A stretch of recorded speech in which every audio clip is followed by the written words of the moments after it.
to be better adapted, and therefore over a period of time, that wanting it bad enough would result in them eventually getting it. Okay? Alright. So that was Lamarck.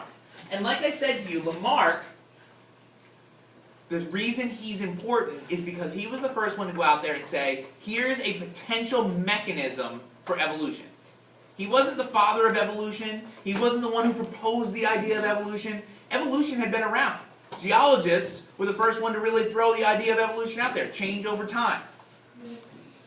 But the mechanism, the how does it happen, is what he's important for. And that leads us into the next guy who is the one we really want to focus on, which is Charles Darwin. Charles Darwin, Lamarck was a little bit before Charles Darwin.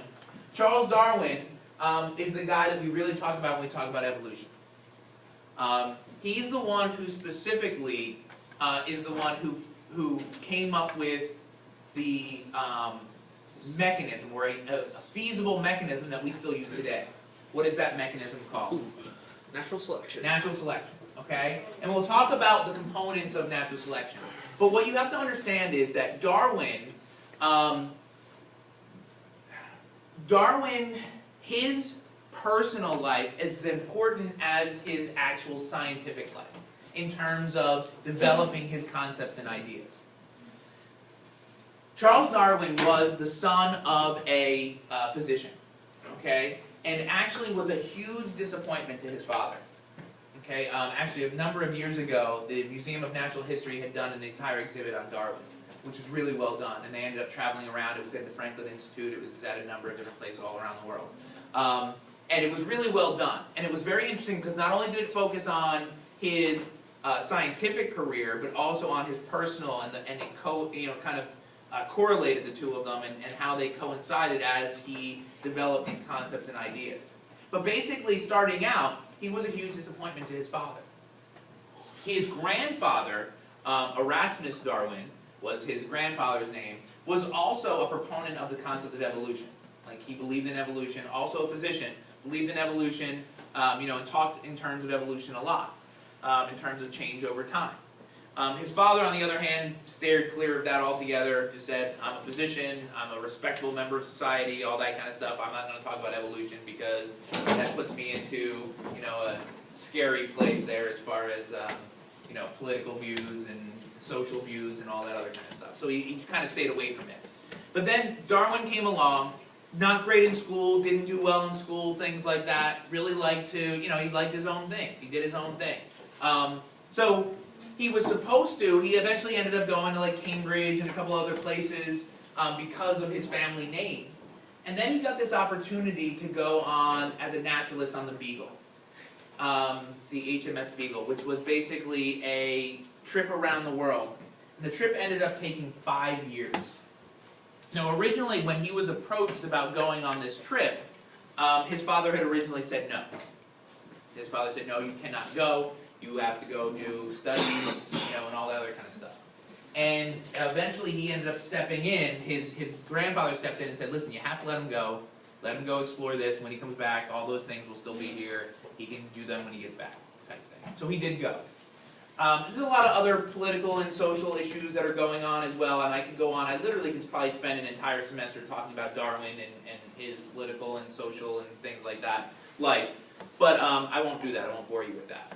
So there's a video here that I'll show you in a minute about who he really was, and it really does frame what ends up being his ideas and concepts going forward, and what it is that led to these concepts and ideas. But let's talk about the ideas first, okay? So his trip around the world, here it is, started in England right here. It was a 5-year journey in which took him around, okay, the tip of South America here, to the Galapagos, which is where we normally talk about most of the stuff that is related to Darwin and where many of his ideas were first formulated, right here in the Galapagos Island. But from there was still a lot of his trip left. From there, they ended up coming over through Australia, okay, back around the tip of Africa, and then eventually back to England. 5 years. This was not a cushy cruise that he was on for 5 years either. Okay, you think about going away, like, oh, I'm going to jump on a ship, I'll be there in 5 days, no problem. Okay, 5 years. Okay, that's what? 1,700 days or something like that, or 1,800 days he was on a ship, okay? Now I'm sure they stopped at times and stuff like that, but it wasn't cozy accommodations, I'm sure. So, I can't imagine. So, over the course of this time, he developed his theory of natural selection. Now, here's what I want to focus on before I pull down these concepts. Evolution is change over time. Natural selection is not evolution. It is the mechanism by which evolution happens. Let me try to see if I can correlate that for you. How did you get to school today? A bus. Most of you took a bus probably. Some of you walked maybe. Okay? But most of you took a bus. So if I said to you, how did you get here? You would say bus. But what is it that really powered that bus? What is it that really caused that bus to go? Gasoline. The engine, right? Okay, yes, gas was a part of that, okay? But the engine is what really drove the bus. So you can say to get here, you took a bus. But what powered that bus to get you here is the engine. And what does that have to do with this? What got us to where we are today in terms of evolution is, okay, we got here because of evolution. Change over time. How did we change since life first developed? That was evolution. But what powered that change is natural selection. So you have to make sure they're not interchangeable. And I'm as guilty as anyone of using the two terms interchangeably. Natural selection and evolution. But they are not. Natural selection is the driving force. That's like you saying, okay, I took my engine to school today. No, you didn't take your engine, you took your bus to school today, which was powered by the engine. So keep those separate, okay? The first part of his concept here of natural selection is the idea that organisms overproduce. They produce more offspring than they intend on actually surviving. You ever see those documentaries for like the sea turtles? They go up on land, they lay their eggs in the sand, they cover them up, and then they go back into the water. And then however much time goes by, and then all of a sudden they all start hatching, and all the little babies start running towards the water. Okay, half of them run the wrong way. Okay, so they die. Okay, the ones that run the right direction. Okay, you see the birds coming down, picking them up. Okay, then you got all the things once they get to the water, waiting in the water, waiting for them to get there so they can eat them. Okay, the idea is that they overproduce. They produce more offspring than they intend on surviving. And that's very common in most populations. Okay? Variation exists in a population. There is naturally occurring variation. Look around. Look at the person sitting next to you. Okay? There's lots of variation. Skin color, hair color, okay? Size, shape, all those kinds of things are varying. You're all the same species, but there's lots of variation. Some of them small, some of them large. But within a population, there's naturally occurring genetic variation. Life is hard. It's not easy. Now think about this in relationship to Unit 2 and Unit 3. As populations establish themselves and start growing in a particular area, okay, remember they hit a good time, like exponential growth, right? Plenty of food, plenty of water, plenty of shelter, all that kind of stuff. Then what happens? You hit carrying capacity, right? Now, life is not easy. It's a struggle. You have to compete to survive. So no longer is it the good times anymore where all of us survive. Only some of us are going to make it. And there's a struggle for existence, and there's competition for those resources. They are limited. Resources are not endless. So therefore, they struggle to survive and results in competition. Well, in a competition, who is going to survive best? Again, I've heard a lot of different words around there. Best, strongest, fittest, okay? It depends. It depends on what you need in that environment.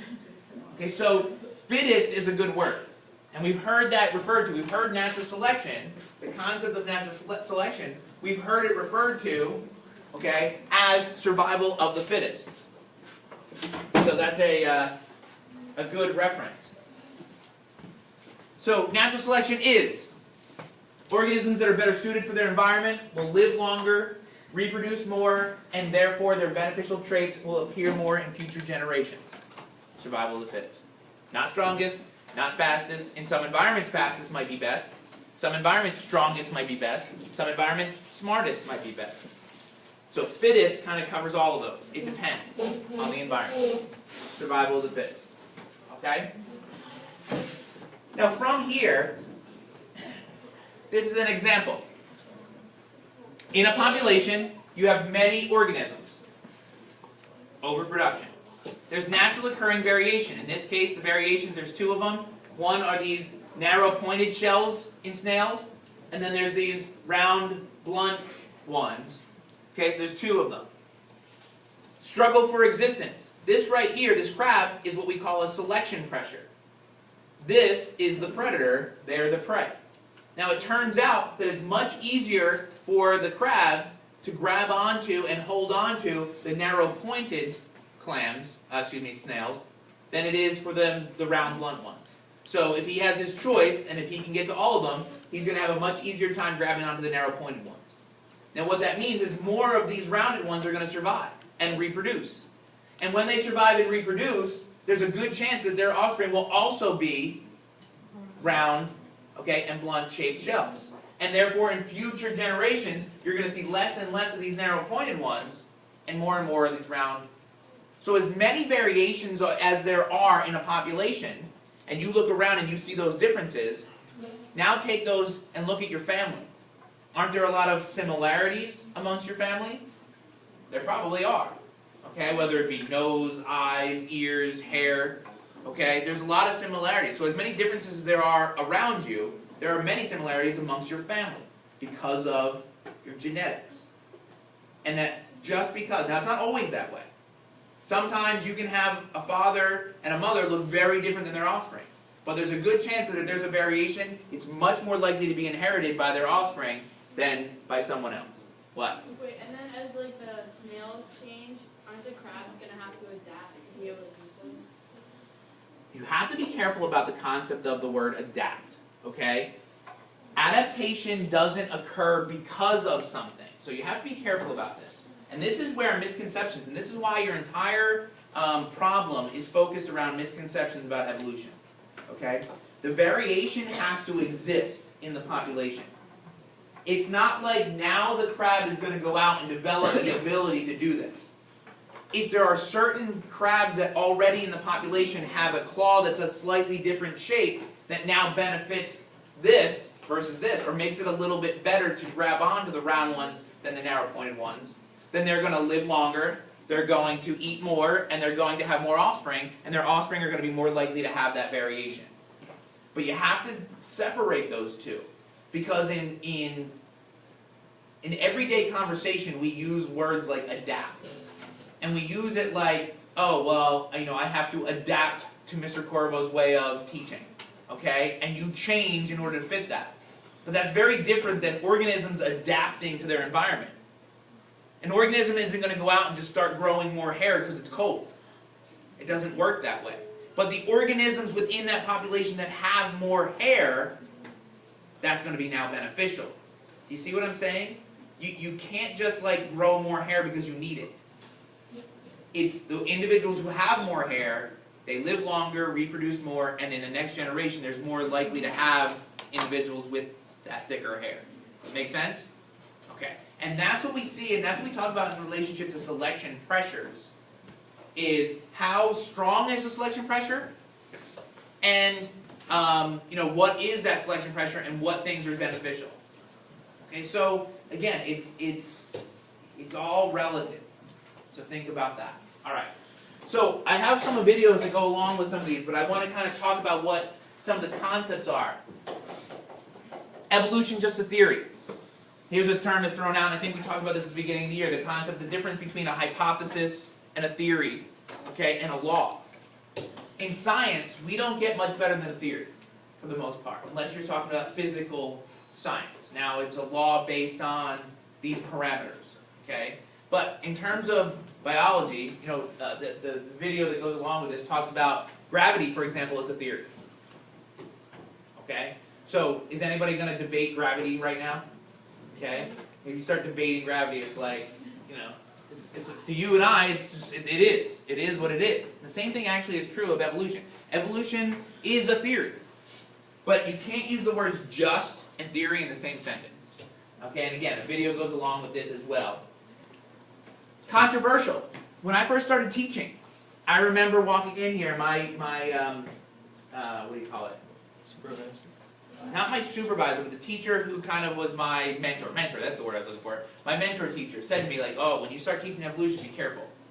Okay? Like, it's a sticky topic. You got to be careful about teaching evolution. And I was like, oh, okay. So I came in here and I started, like, be careful about evolution. You know, it's like, remember, the theory, this is what we know, science, let's keep religion out of it, and all that kind of stuff. And as more and more time has gone by, and as we talk more and more about the science, and as we talk more and more about what evolution is and what it isn't, there really is not much controversy in terms of what it is and what it isn't. The thing is, it revolves around misconceptions about what it is and isn't. So, who just sprayed something that stinks? Okay? It doesn't stink, it smells actually good, but don't do that. So whoever sprayed something, please don't do that again. Thanks. Okay. So there's a video that goes along with this as well. All of these videos are in your knowledge acquisition folder, and I plan on showing them. This actually, and I'm not going to go over this with you, this is actually an article that was written a number of years ago. Actually, this goes back to 1996, actually, which is before you were born. Is that true? 1996? Okay. Pope John Paul, he's dead now. Okay. God rest his soul. Okay. Anyway, he's dead now. But he actually came out and said that Catholic Church has no issue with evolution whatsoever. So just so everybody knows that, okay? That's what he said, basically, in this article. And if you go on to today and you start talking about it, and I'm sure other religions are very similar to that, in terms of, look, the two can coexist. This is not a it and, you know, if this or that. Okay, the two can definitely coexist.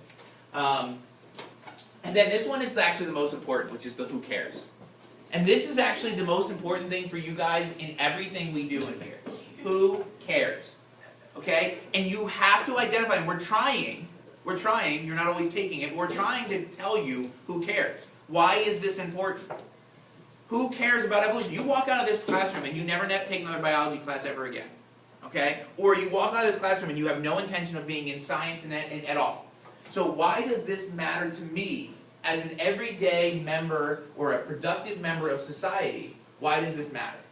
And that's something that you have to understand because it is very important to you. It's important in the world specifically of medicine, okay? It's specific in terms of, you know, taking care of your family on a regular basis and understanding, you know, evolution of disease and evolution of sickness and things like that are very important to an everyday type person. So there's a video that goes along with that. There's a great video series called Evolution that was done by PBS, and that's where a lot of these videos come from. They're snippets. The actual entire series is like, it's like 14 hours long. So it's like, it's a long video series. But I'm going to just show you 5 or 6 minute snippets of it and then have little conversations about them as revolving around these individual components. So that's, I just wanted to frame that for you first, plus I'm doing the video for it, so I don't want to have the video show the videos of the video, okay, when you can click on them and see them individually. They're in the knowledge acquisition folder. You can watch them on YouTube. Like I said, they're 5 or 6 minute snippets. Okay? All right.